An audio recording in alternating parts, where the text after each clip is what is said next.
Spoštovanje zakonov, ki smo jih kot skupnost sprejeli, in soljudi, s katerimi si delimo to državo, je nujno. A nujno je tudi spoštovanje civilizacijskih in komunikacijskih standardov. Žal pa se zdi, da se ti danes prepogosto nižajo. Nočemo osnovnih šol, ki bi morale najemati varnostnike, da lahko varno izvajajo pouk. Nočemo nasilja na ulicah slovenskih mest ali vasi.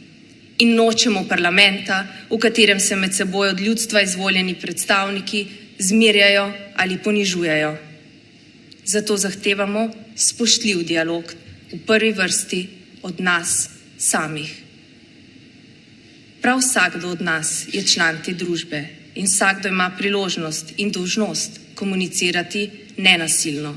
Vsakdo ima možnost, da se izraža spoštljivo in vsakdo od nas ima priložnost in odgovornost preveriti informacije, preden jih razširja in se odreči razširjanju laži. Zato potrebujemo knjige in branje, okna v različne poglede in svetove, da si izoblikujemo svojo perspektivo, da ločimo med populizmom in argumenti, med zavajanjem in dejstvi, med lažnimi novicami in informacijami, med umetno generiranimi podobami in avtentičnostjo, med simulakrom in resničnostjo.